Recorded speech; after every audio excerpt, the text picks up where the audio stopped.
Muy buenos días a todos. Vamos a hablarle de la importancia de la información en la gestión universitaria. Como primer parte de este gran tema, nos vamos a referir al Big Data en las instituciones de educación superior. Y este punto lo dividimos en tres subpuntos, los cuales son el impacto del Big Data en el cumplimiento de las entidades financieras, el manejo del Big Data en medio del plagio y la toma de decisiones en el Big Data con la gestión de riesgo. Inicialmente quisiera hacerles una breve introducción de cuatro aspectos y cuatro momentos fundamentales de lo que es el Big Data. El Big Data aparece en 1997, dada una investigación que hace Michael Cox de la NASA, ahí sale por primera vez. Después, en el año 2001, sale lo que es el complemento del Big Data con las 3 V, que es volumen, velocidad y variedad. Posteriormente, en el 2006, Google de alguna manera abre a la comunidad lo que es la plataforma del Big Data con el fin de que sea mucho más público.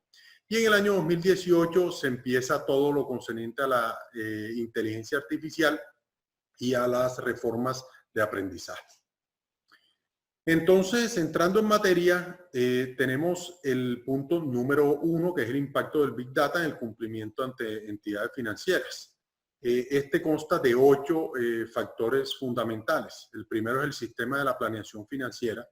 Sin duda, como todos ustedes saben, pues ya la planeación financiera no está única y exclusivamente basada en lo que son estados financieros, balance, presupuesto, sino que está basada en una gran información que se va construyendo día a día y que de alguna manera permite que esa planeación financiera para las instituciones sea mucho más fácil al momento de la toma de decisiones.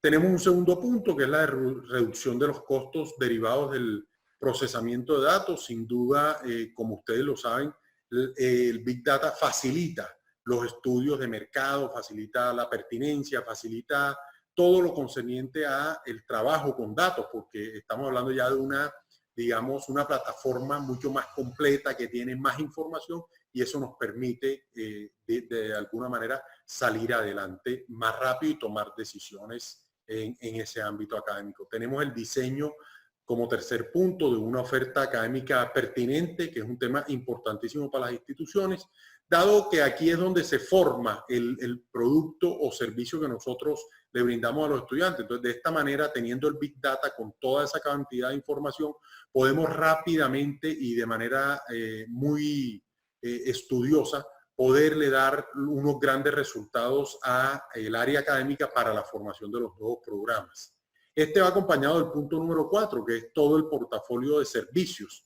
En el momento en que estamos trabajando en los programas académicos, pues también se trabaja en todo lo que es la oferta que está en el mercado, se trabaja en todo cómo están compartiendo las otras universidades y así poder de alguna manera saber qué está haciendo la competencia. Todo eso a raíz del tema del Big Data. Tenemos un punto número 5, que sin duda es importante, es minimizar los índices de deserción estudiantil. Esto yo creo que es de los temas más importantes para las universidades que quieren tener una deserción mucho más baja, teniendo todos los datos de estudiantes, de familias, de comportamientos académicos, todo eso recuperado en una gran central de datos, pues nos da un gran beneficio para la toma de decisiones y actuar de manera contundente y rápida.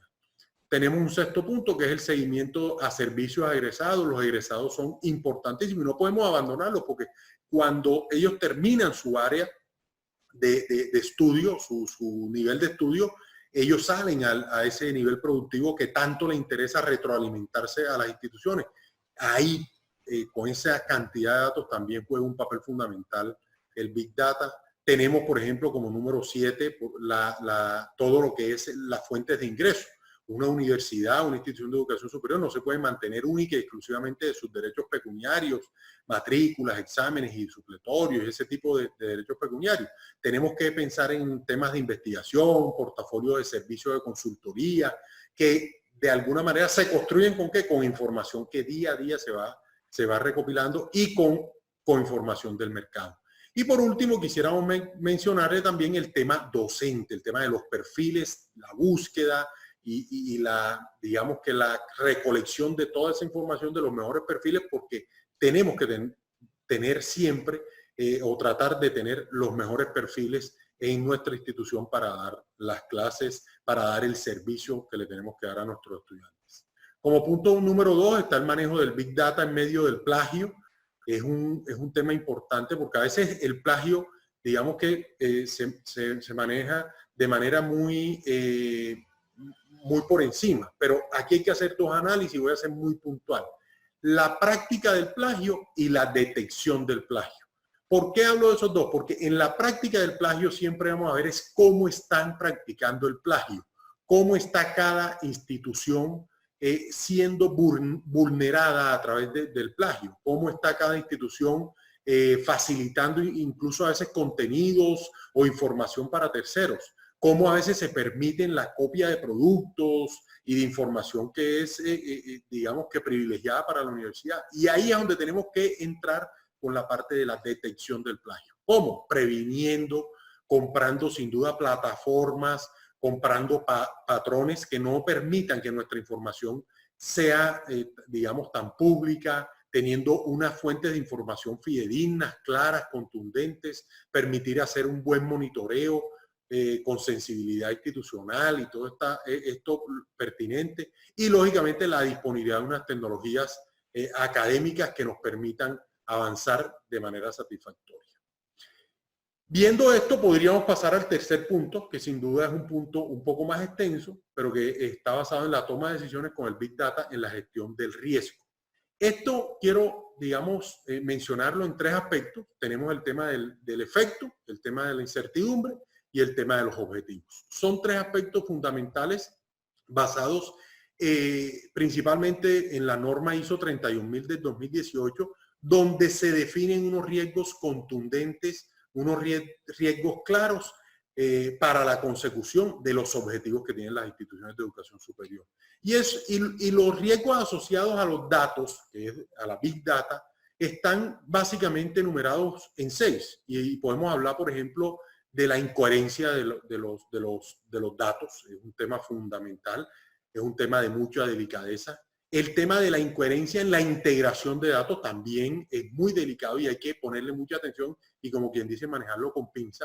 Tenemos el tema relevante a la información y lo útil que puede ser la información de los datos, la dificultad de poder acceder a los diferentes volúmenes de datos, porque Big Data es volúmenes excesivos y desde todo punto de vista. Entonces hay que ser, digamos, muy cuidadosos en eso. Tenemos también el tema de la pérdida de datos. Hay que ser muy cuidadosos. Tenemos que utilizar hoy todas las plataformas de nube, apostarle a todo lo que son los backups, porque sobre todo las universidades, en el momento en que tanta información llegue a tener un riesgo de pérdida, lógicamente, estaríamos en malas condiciones.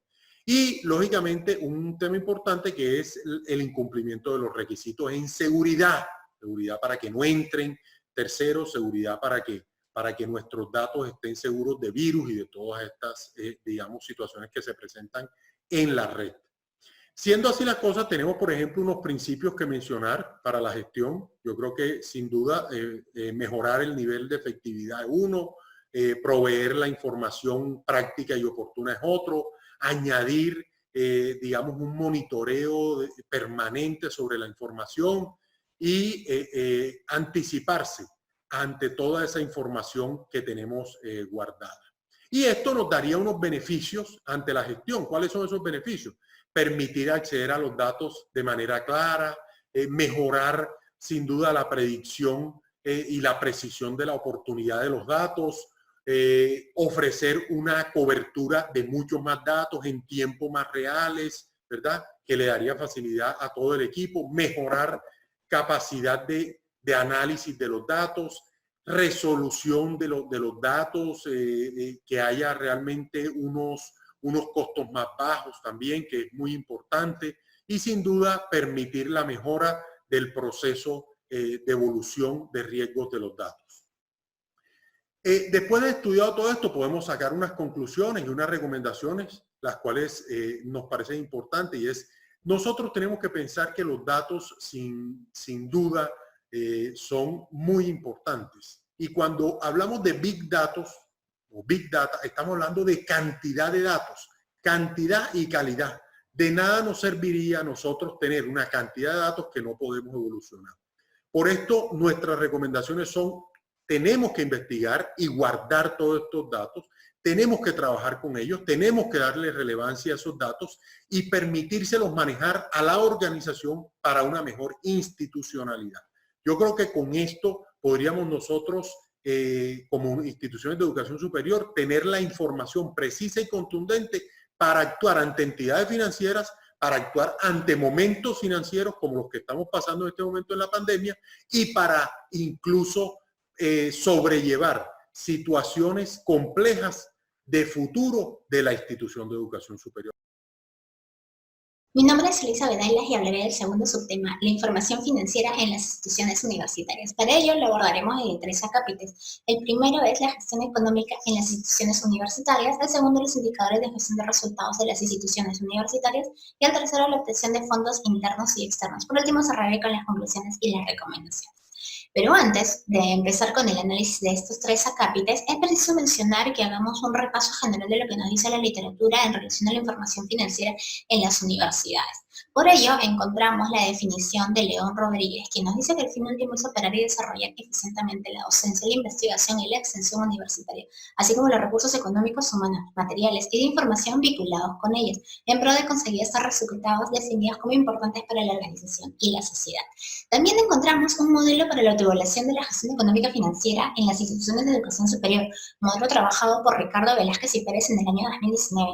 En este modelo se hace un despliegue de cuáles son los actores más importantes o cuáles son los niveles de acción. El primero de ellos es el diagnóstico de la situación actual, entendido como la traducción o la lectura del entorno sobre el cual está desenvolviéndose la universidad.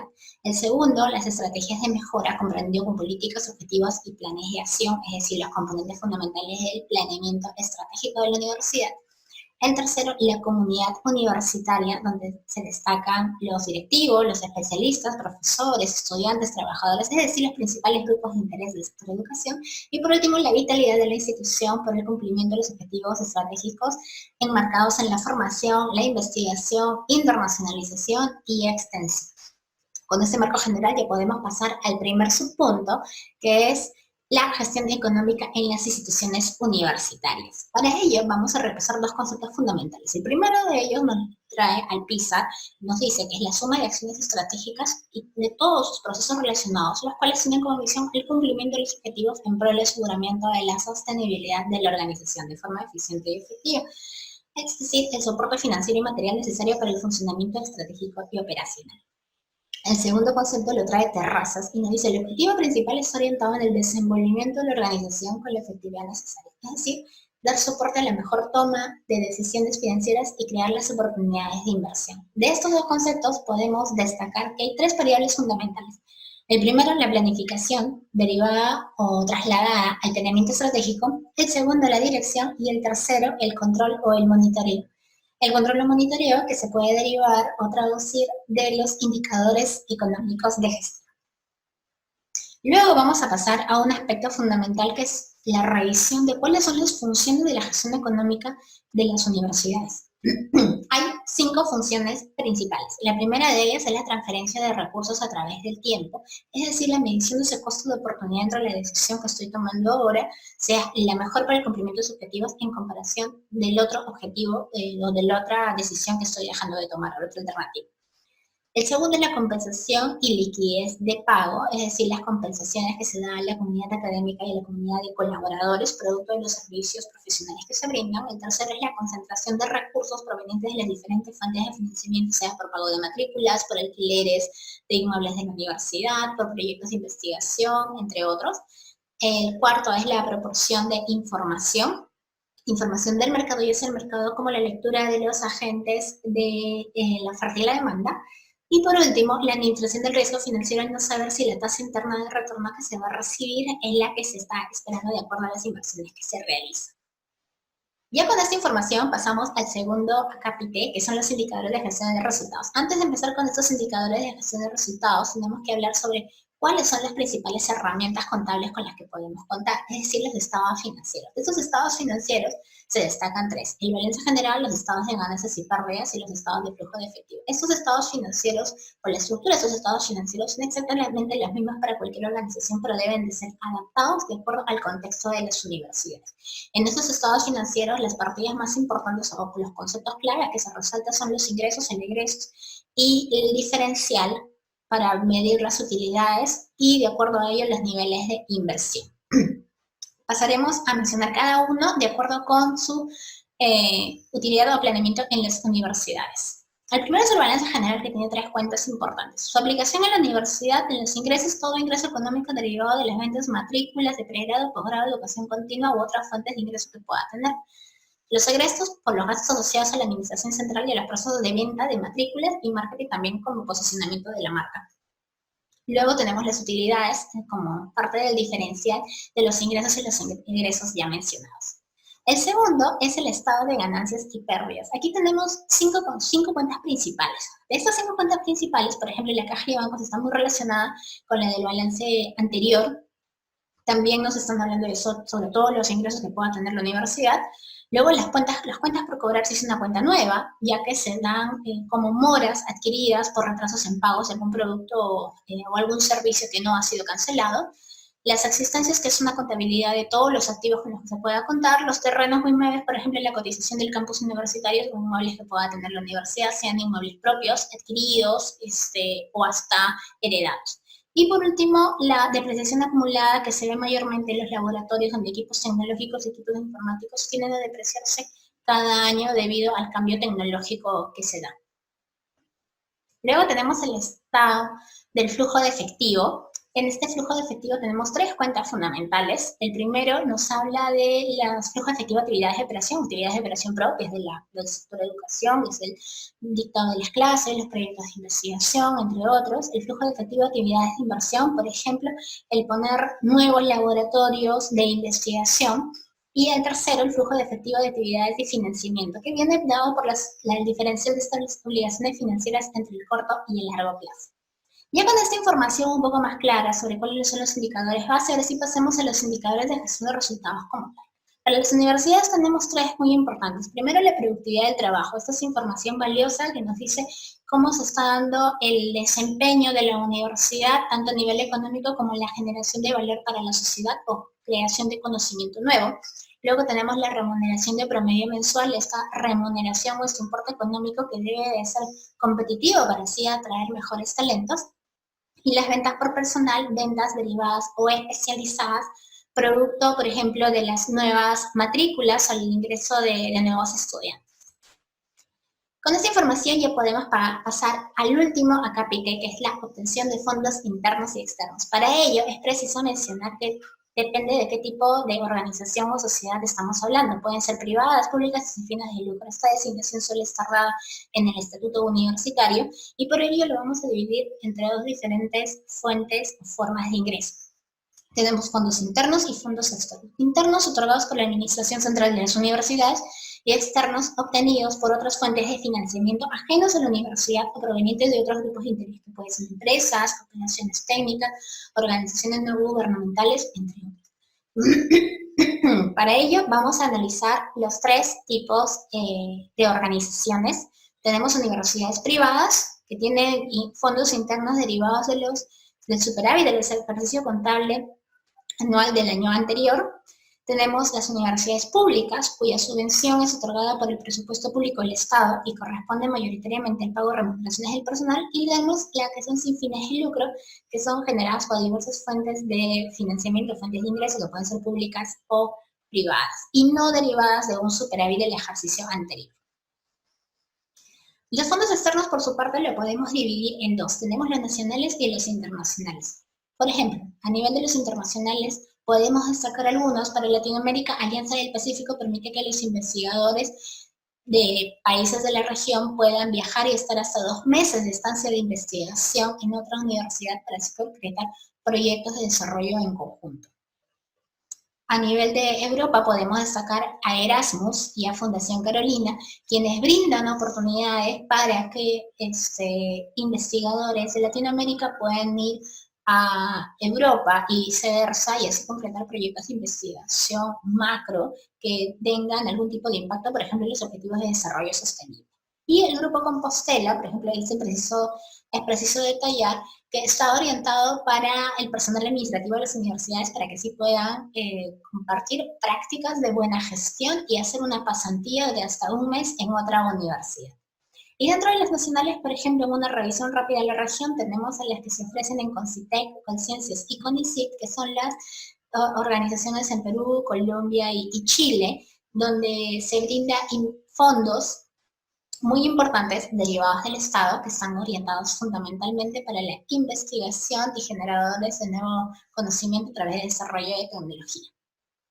Ya con toda esta información podemos pasar a las conclusiones y las recomendaciones. De las conclusiones y las recomendaciones que se destacan, es preciso mencionar que este sistema financiero está pensado en base al comportamiento de todos los actores, así como las condiciones propias del mercado, o sea, como la oferta y la demanda. Eso es un común denominador a nivel general.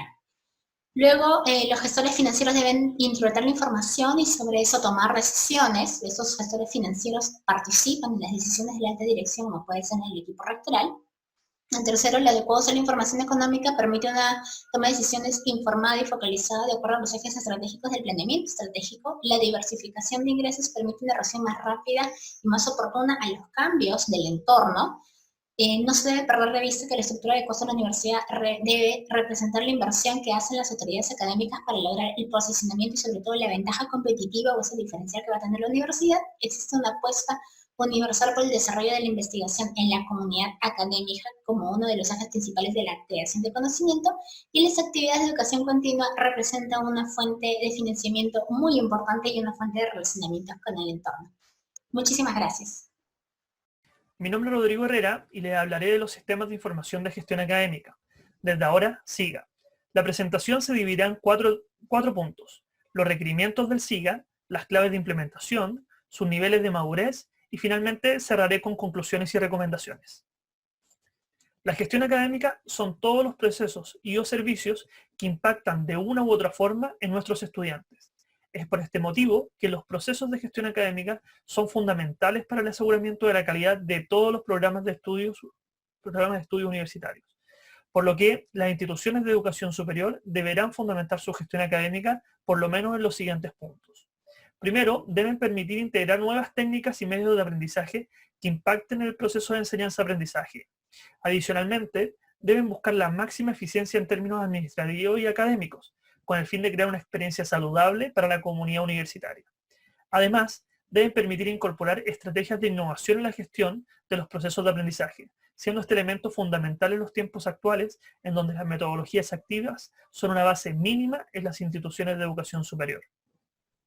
Para crear un sistema de información de gestión académica, se debe aprovechar y respetar el conocimiento y la cultura propia de la institución de educación superior. Hoy en día, este tipo de sistema es impensado si no se utilizan tecnologías de información y la comunicación, que sirvan de soporte y apoyo de este. Por lo que, un sistema de información de gestión académica se refiere a un conjunto de sistemas y procesos que se utilizan para organizar, procesar y utilizar la información como fuente de conocimiento dentro de la institución. Adicionalmente, estos persiguen que la experiencia académica mejore entre los profesores y estudiantes. Lo más importante del SIGA es que éste permita a los tomadores de decisión realizar una toma de decisiones oportuna, en busca de mejorar continuamente la experiencia académica de la comunidad universitaria.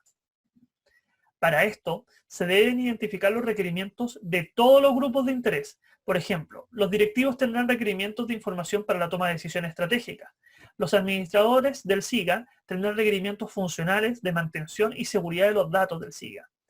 Por otro lado, las jefaturas de departamento tendrán una visión más local y solicitarán reportes generales de las asignaturas de sus propios departamentos. Los profesores focalizarán sus requerimientos en sus asignaturas y todas las funciones del SIGA para hacer seguimiento a los estudiantes e implementar nuevas metodologías. Finalmente, los estudiantes tendrán requerimientos asociados a su propio desempeño, información de sus asignaturas actuales, previas y futuras. Serán usuarios de las metodologías de enseñanza y deberán tener conocimiento de su avance curricular. Las claves de implementación del sistema de información de gestión académica lo podemos dividir en 4 puntos estratégicos. Primero, se debe tener una comprensión de la estrategia, es decir, que existan objetivos y prioridades de la institución, definición de procesos y las ventajas competitivas que esperan de su SIGA. Por lo tanto, un buen levantamiento de requerimientos, tal como vimos en el punto anterior. Segundo, se debe hacer un análisis de los sistemas de información y TIC de la institución, es decir, analizar su cobertura, contribución, flexibilidad, rendimiento y eficiencia, y entender las capacidades de los recursos y gestión TIC para el correcto funcionamiento del SIGA. Tercero, la formulación de una estrategia para el SIGA, es decir, definir el estado actual y un estado futuro deseado. Por lo tanto, generar iniciativas y proyectos que permitan reducir la brecha entre el estado actual y el deseado. Finalmente, debe existir un plan de implementación, con su respectivo calendario, recursos y organización necesaria para implementar el SIGA. Otra clave para la implementación del SIGA es el fortalecimiento de la cultura TIC y infraestructura TIC. La cultura TIC genera un ambiente de integración institucional a las personas y entornos que son parte de la comunidad universitaria. Por lo tanto, las creencias, los valores o las normas y las costumbres que existen y prosperan dentro de la institución influirán en las personas que utilizan el SIGA en términos de interacciones y pautas de comportamiento entre ellas y con el mismo sistema, por supuesto. Sumado a lo anterior, la eficacia del SIGA disminuirá si las instalaciones y los medios de infraestructura de las TIC no están en condiciones adecuadas. Si bien algunas universidades aún se encuentran en las primeras etapas de aplicación de las TIC, en el corto plazo, todas las instituciones de educación superior tendrán que mejorar sus capacidades de infraestructura para dar servicio de educación al estándar que se requieren en los tiempos actuales, en la que la globalización y el benchmark internacional son parte del día a día de las universidades. Una tercera clave de implementación del SIGA es que existe un sistema de monitoreo y control. El monitoreo y control debe ser sistemático y planificado de forma exhaustiva para garantizar el funcionamiento eficaz y continuo del SIGA. Por otro lado, debe crear y medir indicadores que describan la calidad del SIGA en cuanto a su eficacia de la información, la confidencialidad, la compatibilidad, la legibilidad y la fiabilidad. Los encargados de monitorear y controlar deben ser una unidad que asegure el cumplimiento de los indicadores. Usualmente, esta unidad especializada son calificadas como insuficientes por parte de la comunidad universitaria, afectando la cultura de las TIC y el funcionamiento de los sistemas. Si bien la mayoría de las instituciones de educación superior tienen un SIGA, es necesario evaluar la madurez de este para continuar con las acciones de mejora continua que permitan satisfacer con todos los requerimientos actualizados de los distintos stakeholders o grupos de interés. Una forma de medir esto es a través de los modelos de madurez. Los modelos de madurez tienen por objeto mejorar el funcionamiento de una organización desde un punto de vista de gestión de procesos, ya que contienen los elementos esenciales que permiten generar los procesos efectivos dentro de una o más disciplinas. El modelo de madurez COBIT es uno de los que tiene mayor experiencia midiendo los sistemas de información para la gestión académica. El COBIT fue creado por el Information System Audit and Control Association para gestionar gobiernos de las tecnologías de información y la comunicación. En la figura se muestran los procesos y metas e indicadores para el control y aplicación del modelo de madurez, en donde se puede visualizar metas de negocio, las metas TIC, las metas de procesos y las metas de actividad. El modelo COBIT 4.1 tiene 34 objetivos de control de alto nivel, lo que llamaremos procesos, los cuales se agrupan en 4 áreas, o también conocidas como dominios. El primero es la planificación y organización. Luego hay que adquirir e implementar el SIGA. El tercer punto es la entrega y funcionamiento de los servicios propiamente tal. Y finalmente, un continuo soporte y monitoreo. La evaluación de los 34 procesos puede durar mucho tiempo. Las experiencias que hay al respecto presentan que se evalúan solamente algunos de los procesos, ya que puede ser un poco difícil evaluarlos todos. Cada uno de estos procesos se evalúa en 6 niveles. El nivel 0 o no existente, es decir, que no existe información alguna ni conocimiento sobre el proceso. El nivel 1, inicial o ad hoc, es decir, que el proceso no tiene tareas definidas, pero hay una confianza en su realización. El punto 2, repetible, pero intuitivo, es decir, el proceso cuenta con un equipo de calidad y tareas definidas. El punto 3, definido, es decir, el proceso está definido e institucionalizado, por lo tanto cuenta con políticas, estándares y procedimientos. El nivel 4 es gestionable y medible, es decir, el proceso tiene una estructura de control trazable y completa, por lo que existe un análisis del desempeño global. Y el nivel 5, es decir, el proceso está en constantes iteraciones de mejora continua, buscando siempre la perfección.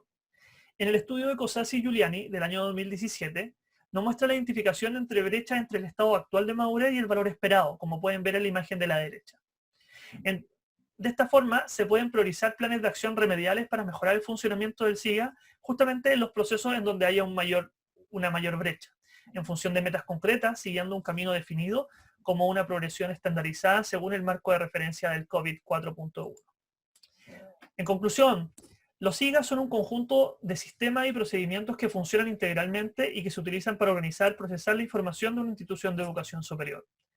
Es necesario realizar un levantamiento exhaustivo y sistemático de los requerimientos de todos los stakeholders, tales como coordinadores, directivos, profesores y, lo más importante, los estudiantes. Por lo tanto, es necesario respetar el conocimiento y cultura propia de la institución. Para la correcta implementación se debe tener una planificación estratégica, un diseño de los modelos de datos, levantamiento de stakeholders, la cultura de TIC, infraestructura de TIC y un monitoreo y seguimiento de su eficacia. Es clave el correcto funcionamiento de esta unidad especializada del monitoreo y eficacia del SIGA. Finalmente, para medir el desempeño de los sistemas de información existen los modelos de madurez, como el COVID 4.1. La salud del SIGA se debe evaluar en términos de planificación, implementación, soporte y monitoreo. De esta forma, nosotros terminamos nuestro trabajo a fin de máster, la importancia de la información en la gestión universitaria. Muchas gracias.